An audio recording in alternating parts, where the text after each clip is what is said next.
The Eagles allowed access to OTAs last week, and we're beginning to see which rookies we can expect to make immediate impacts. What did Nolan Smith do that has everyone talking? And Sydney Brown was apparently flying all over the field and drawing Buda Baker comparisons? Plus, is Cam Jurgens really the clear favorite to start at right guard? And why doesn't he want to put on more weight? But first, let's run it.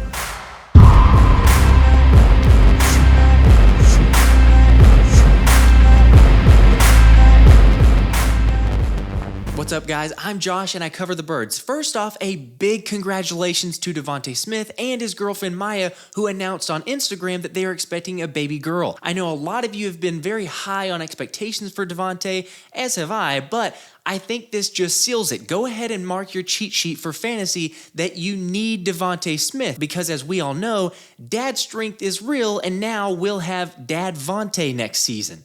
Well, that's terrifying. Yeah, it probably is for all those NFC teams out there, and so is the fact that Jalen Hurts is getting even better after ESPN's Jeremy Fowler went on Get Up saying the Eagles expect Hurts to make another jump since he's done it every year, and they believe he can be one of those elite precision-type pocket passers. You don't say! That's awesome and really cool and all, but I guess my question is, where do we rank him already? In case you don't recall, CBS Sports pointed out that Hurts was one of the best pocket passers last season with one of the lowest off-target rates from inside the pocket. And just take a look at his progression the last couple seasons. His completion percentage from inside the pocket went up, his yards per attempt jumped significantly, and passer rating jumped over 20 points when throwing in the pocket. So that's why I say I'm here for it and would love to see Jalen progress even further. I'd say he's already upper echelon in terms of pocket passing, but with his work ethic and how the team surrounded him, go ahead and sprinkle a little action on the plus 800 MVP odds for this season. Remember to gamble responsibly, because Jalen has impressed from the start at OTAs after dropping a dime down the middle of the field over an outstretched defender's arms to potential wide receiver 3 Quez Watkins, which left linebacker Nicholas Moro's jaw on the floor since he was impressed with Hurts' ability to anticipate where the defense is coming from and put it in a tight window. Moro said Jalen's been really good on that standpoint, and he's also getting the ball out pretty fast, setting up and breaking. You gotta really be on your P's and Q's if you're in some type of vision break defense to understand where he is and what his intentions are. Always great to hear praise for one of your signal callers, but Moro also didn't hesitate to give props to newly appointed defensive leader Nakobe Dean, saying they started in the weight room where Nakobe's very explosive and strong, then we got into the meeting rooms where he's smart. Moro said Nakobe knows his stuff and knows what's going on. He's a good communicator and doing a great job. For those wondering, it appears Moro will start alongside Dean, at least as of right now, since he's taking first team reps at OTAs, but the 27-year-old did also confirm Dean will be wearing the green dot for the defense, so obviously that communication will be key. Jordan Davis says not to worry since Dean was a world-class communicator and he helped out all phases of the defense while at Georgia. I have people skills. I am good at dealing with people. All jokes aside, I'm super excited to see Dean get his shot because he's a great leader. He's an engineering major, so he's incredibly smart and kind of like what Moro just said there,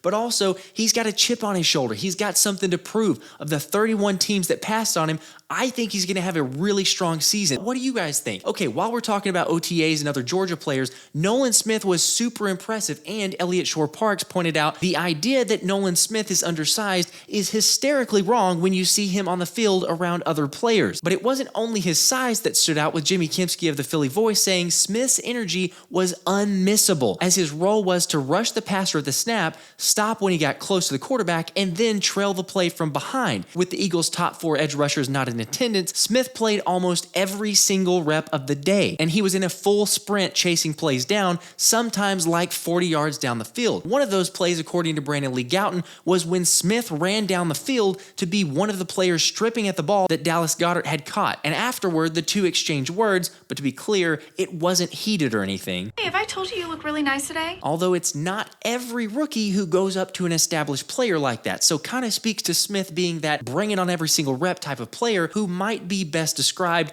as a dog. I can't wait until we get to see him in action this season. I think Desai's going to use Nolan all over the place, but speaking of making waves, Sydney Brown was another one Josh Tolentino noticed was flying all over the field on every rep and covered so much ground during the first 7v7 rep, going sideline to sideline. It wasn't just the media who were impressed though, as current projected starter Terrell Edmunds said Brown's a hard worker. He doesn't say too much, he's always smiling, but you just know that he wants it. He goes out there and gives 110%, he's willing to learn, he just loves football, you can tell. He's going to be in this league for a while. Brown did take second team reps while rotating in and out with Kayvon Wallace and Justin Evans, but from all accounts, he was making great impressions, especially with Eagles secondary coach DK McDonald. I've known Sidney when he was a younger guy coming out of there, and, you know, he loves the game of football.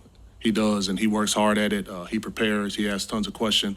And that's on top of the skill that he has. But just his mindset, his growth mindset that he has to want to get better.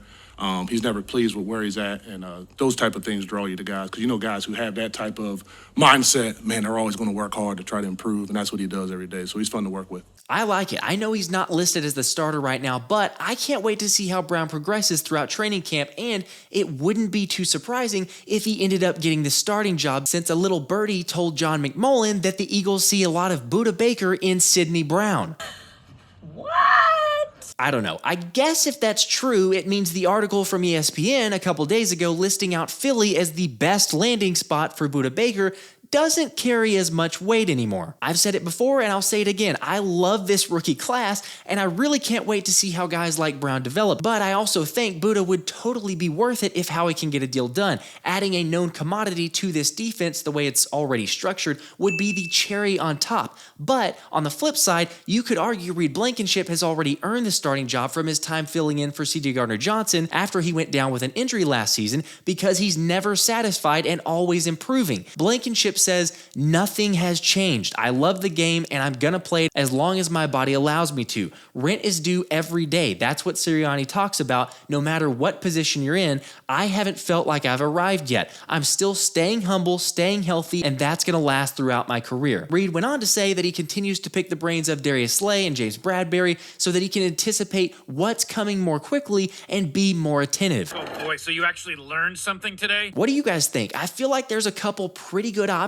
at safety on the team right now, but do you believe Sidney Brown will be a week 1 starter, and which 2 players will it be? Or should Howie go and make a move for a guy like Budda? Another quick update on the secondary is that Zech McPhearson played slot corner in practice with the first team after mostly playing outside corner the last 2 years. As Jeff Kerr said, Avonte Maddox and Josiah Scott weren't participating, but DK McDonald also pointed out that McPhearson played slot in college, so Sean Desai will give him a look. I like the move. Let's give McPhearson a look somewhere else, see if he can develop or just provide some additional depth at the slot position. We obviously haven't needed him on the outside since our corners have been relatively healthy, so give him a shot, especially with him doing it in college. I'm all for the cross training, but let's move on. Another positional battle we've been keeping an eye on is right guard, and whether it'll be Cam Jurgens or Tyler Steen. However, SI.com's John McMullen thinks plan A is clearly Jurgens, but the concern is that the 6'3", 305-pounder is a little undersized for what the Eagles have typically valued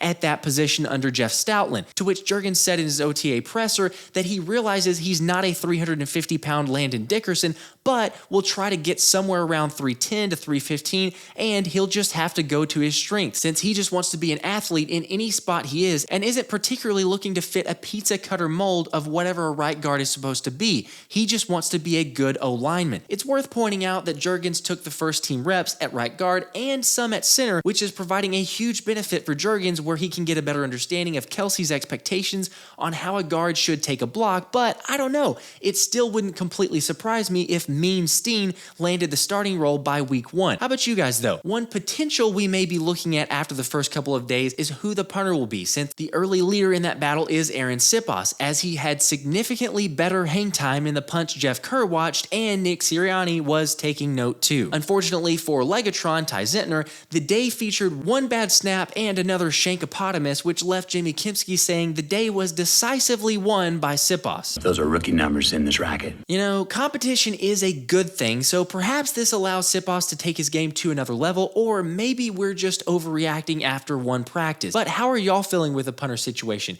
Either way, the Birds have 3 more practices of OTAs tomorrow and Tuesday, and then wrap up Thursday before the longer wait until training camp in late July. Speaking of training camp, we got an announcement that the Eagles will host the Colts for a joint joint training camp practice ahead of the Week 3 preseason game. So now Philly will host Cleveland for a joint practice before Week 2 in the preseason, and then do that the following week for Indy and Shane Steichen. And while it may seem like not a big deal, it actually is, because Bleeding Green Nation points out head coach Nick Sirianni has talked about how much he values the joint practices leading up to preseason games. It gives him the chance to see things he needs to, and for the starters to get in their competitive work without also having to risk any sort of in-game issue, whether it's injury or strategic advantage ahead of the season. I agree, and it could be a good way to utilize Steichen's knowledge of Hurts and kind of figure out the strengths and weaknesses to maybe prepare or just kind of fine-tune things as we get closer to the regular season.